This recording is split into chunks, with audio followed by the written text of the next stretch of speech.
What is awareness? What is awareness? Awareness.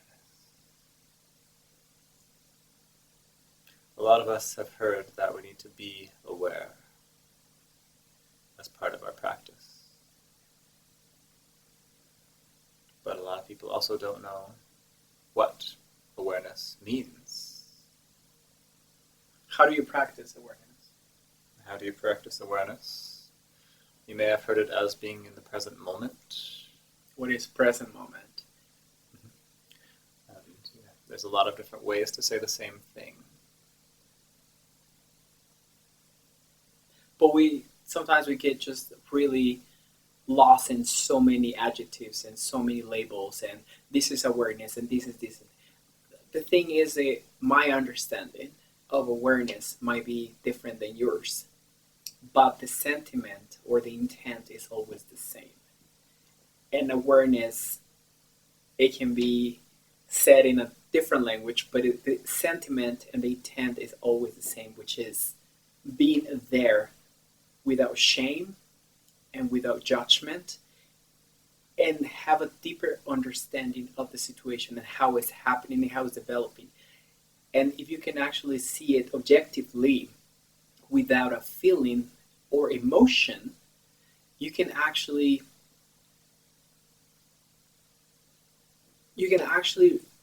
have a different effect, an effect where your own soul, spirit, heart, whatever you want to call it, is not going to be affected in a bad way. That is my understanding. What is your understanding, Anthony? Indeed, that brings up a good point too with awareness. That when you are, what is the state that you want to end up being in through that awareness? And it's not just about literally being aware and being able to hear everything that's going on around you, to see everything that's going on around you with all of your senses, as much as it is to understand how you are responding to that environment. Because our minds like to create basically whatever is happening with you. Your mind tells you what each of those things mean. So being aware, you start to understand when your mind is telling you this meaning is this and this meaning is that. And instead of having that reaction to this meaning this, you take it in and you absorb what that is, that sound, that feeling, that emotion, whatever it is your mind is trying to tell you is happening. And you start to see it and witness that happening in you.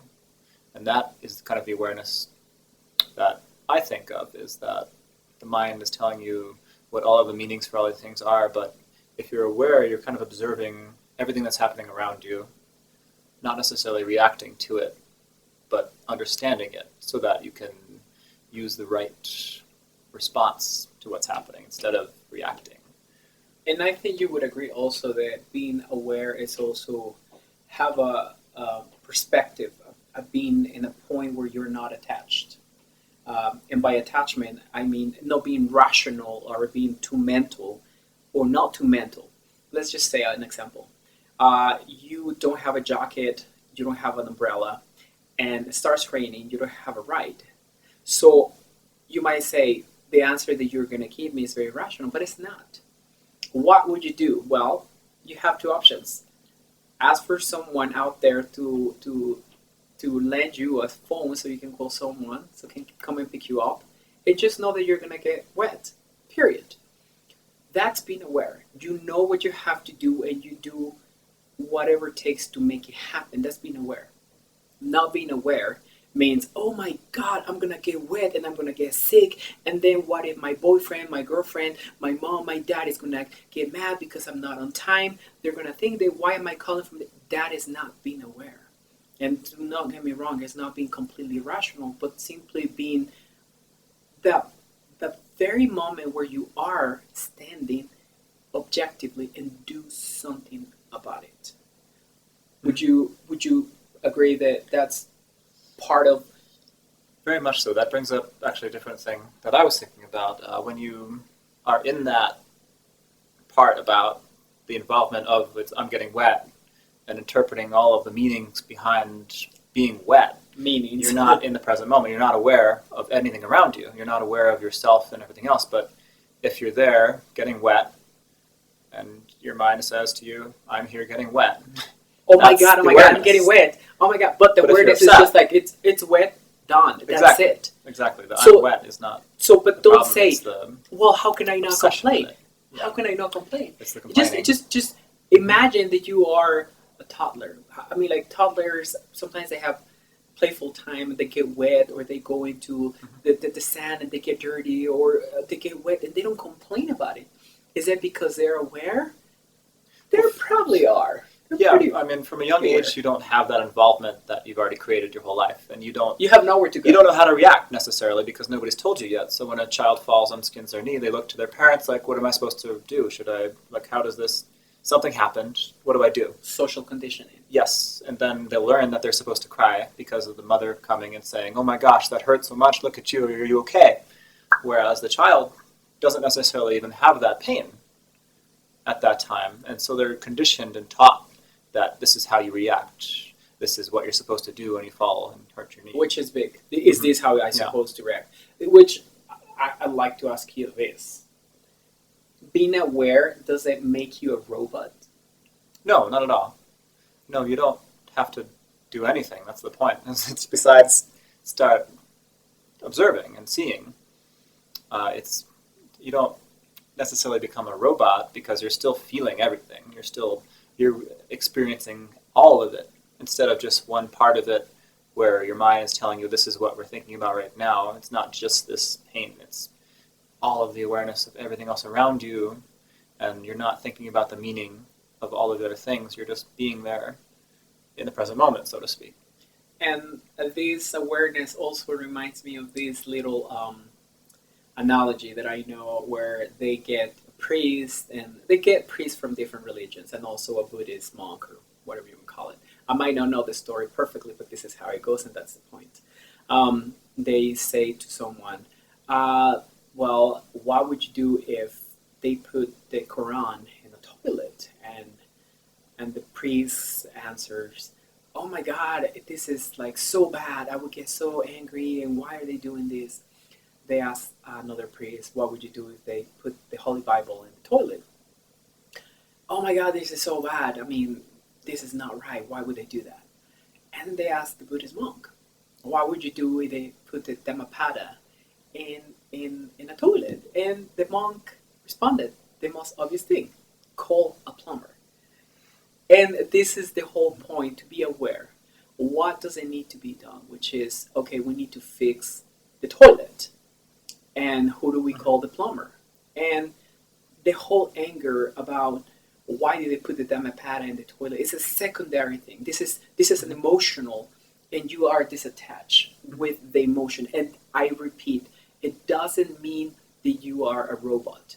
It only means that you see things objectively. You're not clouded by your positive or negative, or however you want to call feelings. It's just seeing things objectively.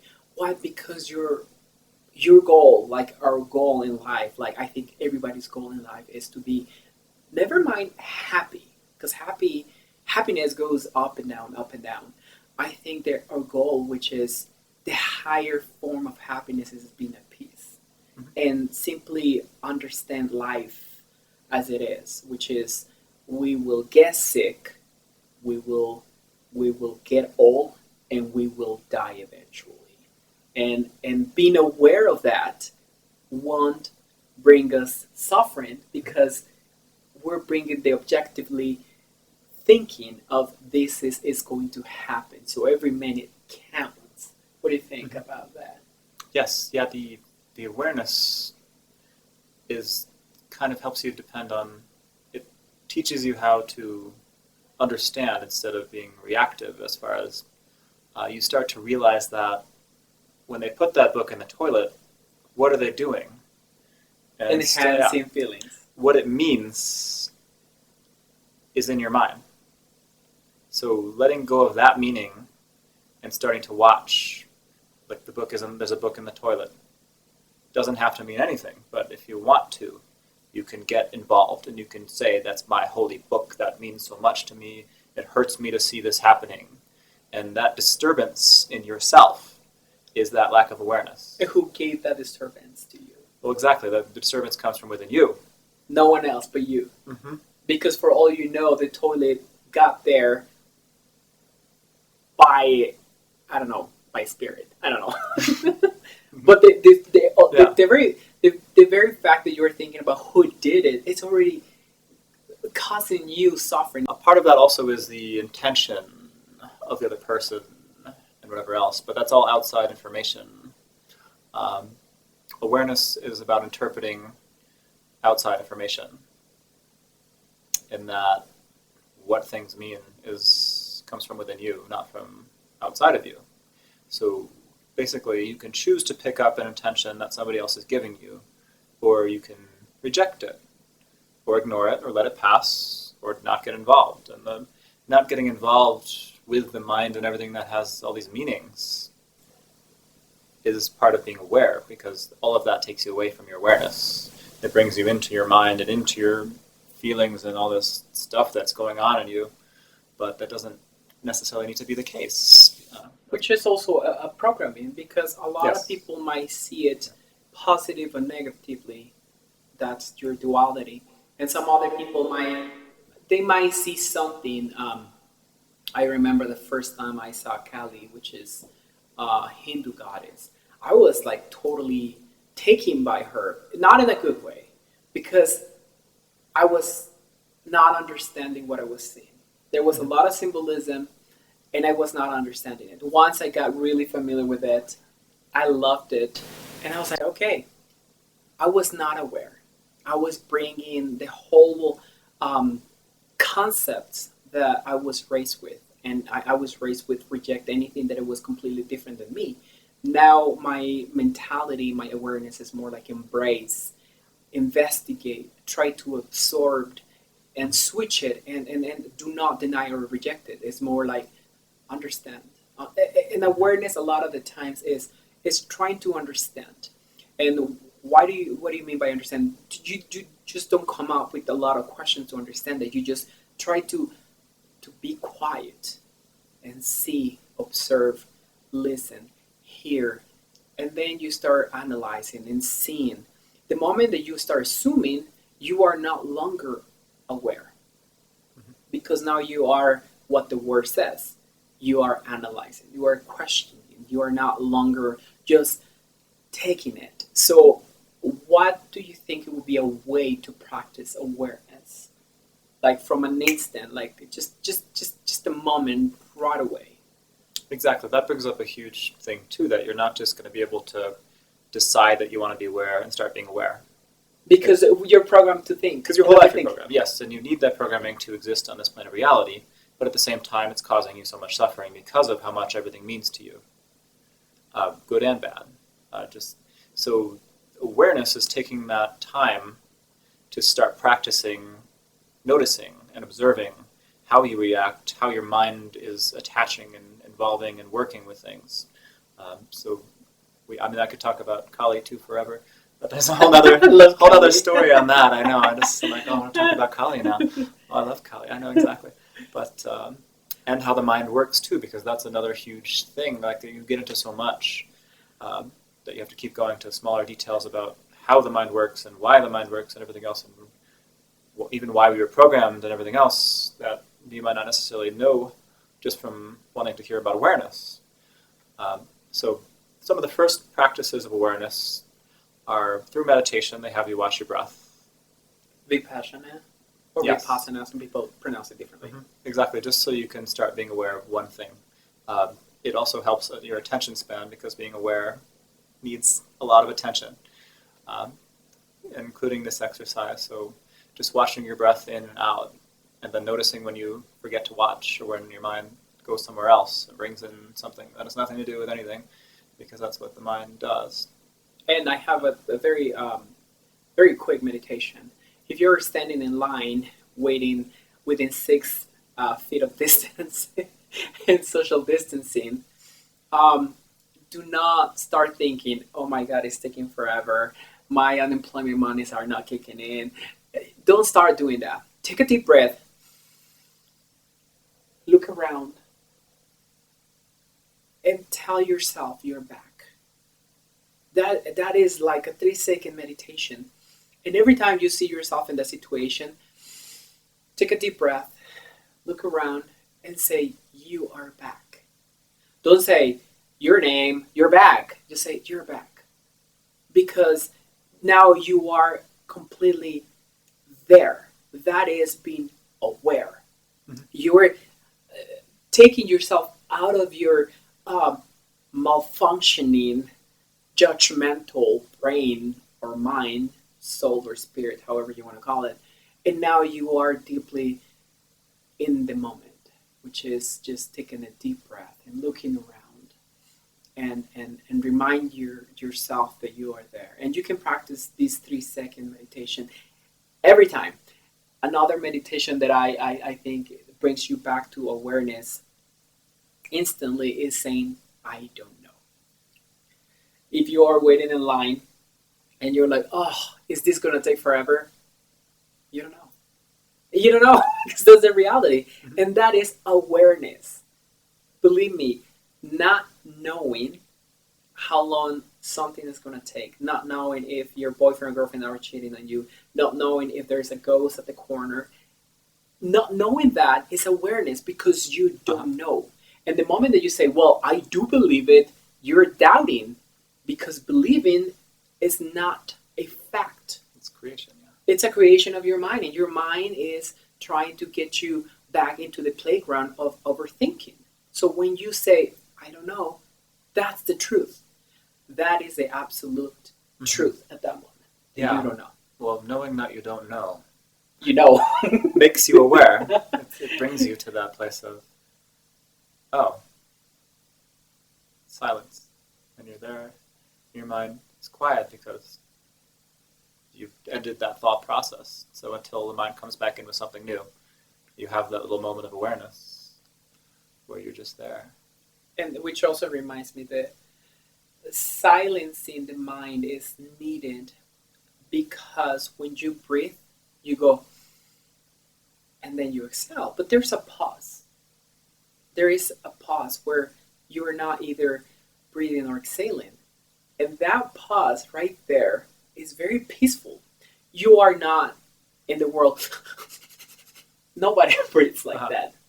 Oh yeah, but a lot of the time when you're not aware, you don't notice your breath and you are breathing a lot shallower and faster and not necessarily breathing properly in the way that you will be in a relaxed state, which is part of why meditation has you do that longer breath, that longer exhale, and that being aware of your breath so that you know that you're putting your body into the state of awareness and relaxation, where if you're breathing shallow and fast, it's harder to be aware because it's kind of a panic state of your mind. And so you're going to think about more and more and more faster and more often because of that. A panic state of the mind is really easy. Everybody practices it every day. Every day. They love practicing. They live it, yeah. Panic. And it's like, "Oh my God, this is going to happen if I don't do this." It's like, you don't know. Yeah, and you don't know what's going to happen. So much. Everything matters so much to the mind. And it's so important and so everything when you... Because thinking is the mind's playground. Mm-hmm. Yeah. And the mind likes thinking. Oh, yeah. And the mind doesn't mean awareness, though the mind can be in an awareness state. Mm-hmm. So a practice to be aware is seeing things objectively. Remind yourself that you are there. Take a deep breath, look around, and remind yourself you're there. I could say no judgment, but sometimes it's a little bit hard not to judge, mainly because we're so accustomed to label everything. Mm-hmm. But by you just staying quiet for a little bit, it's good enough. Then you practice 4 seconds, 5 seconds. By the time you remember, you are not judging that ugly sweater that ugly woman is wearing in that ugly car.